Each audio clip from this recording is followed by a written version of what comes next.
Hey, what's up guys, welcome back. It's your boy Mondo.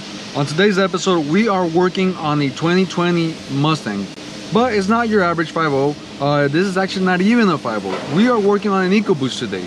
So I'm pretty excited because this is the first time I actually get to work on the 2.3 liter EcoBoost. I've worked on some STs, I worked on a lot of F-150s, but this is my first Mustang. So I'm actually kind of curious to see how well I do compared to the other tuners that are working on these platforms out there. So I'm really excited about that. So let's check it out. This is a completely stock EcoBoost. So there's no cold air intake, there's nothing done into the engine, not even a cold air, bigger intercooler. The only thing that's done to it is a muffler delete. So we do have that going for it, but everything else is completely stock. So I am doing the pulls in 6th gear because it's boosted and it's creating a lot of heat in 7th. But so far, numbers came in. We were at 268 and we were at 305 foot-pounds, which is pretty impressive. This is the automatic, so obviously we lose some power through the drivetrain. It's not going to keep up with the manuals power-wise, but it will be a little bit faster because of this 10-speed. This 10-speed is incredibly fast. It's a really good transmission, and it will fare about almost a second faster than your average manual with a average driver. So at this kind of horsepower, I still can't say he's gonna be keeping up with the 5.0s, but once we do some more mods in it, I'm gonna recommend colder plugs and going to E30. This is all based off of FSR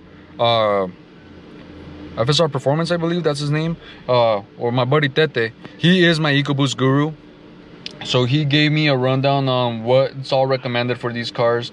So you guys make sure to hit him up. I will drop, I'm going to try and drop his link right here so you guys can check out his channel. But he's been here plenty of times on my dyno. He's an extremely good mechanic, and I'm actually pretty excited to what's to come for us. We are going to try and tune his car to see if I can get a little bit more, so we can actually start working locally instead of having him work with email tunes. But as of right now, I'm about to do a pull, so let's check it out.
Alright guys, so let's go take a look at the results.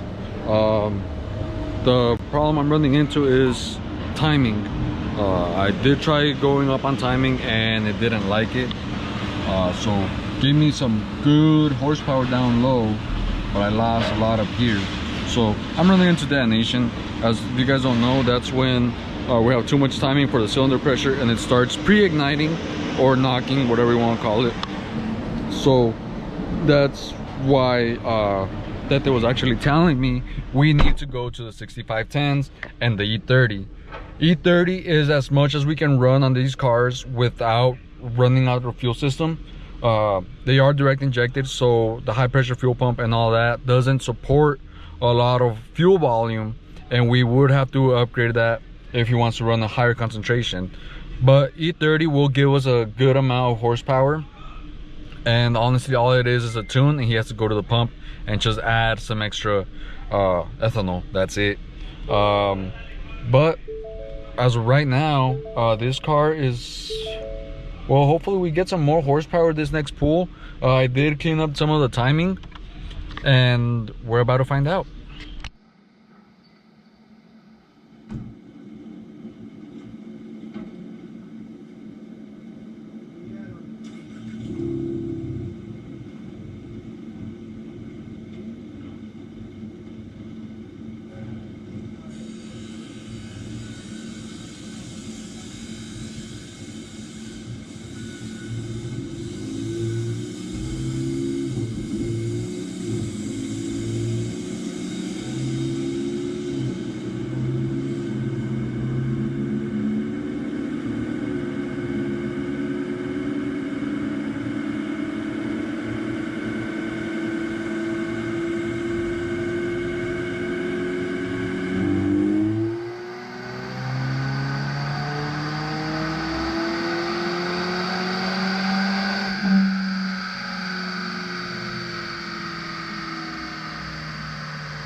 Alright guys, well, I just got done with the EcoBoost. Well, actually I finished it yesterday, but I ran out of time and I didn't get to finish the video, so that's why you'll see the difference in shirts.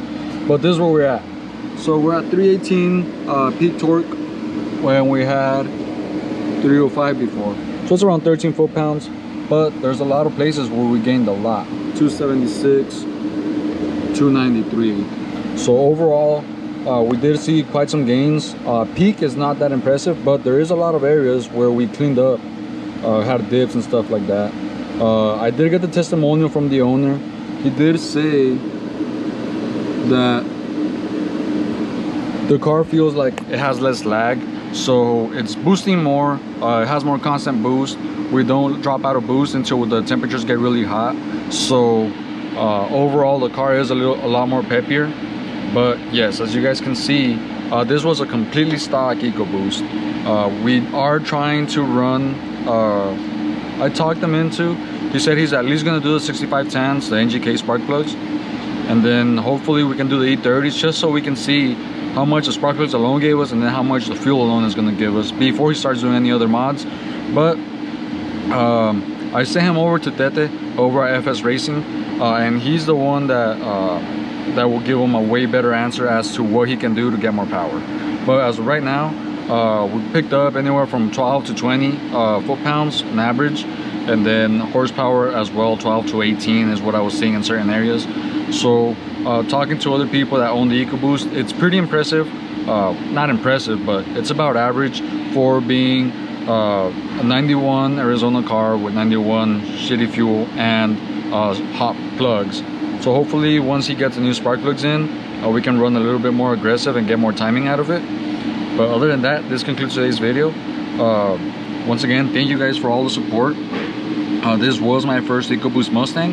I hope I can make Tete proud, because he's been pushing me to work on these EcoBoost. So I'm actually pretty excited to get his car in when he's ready.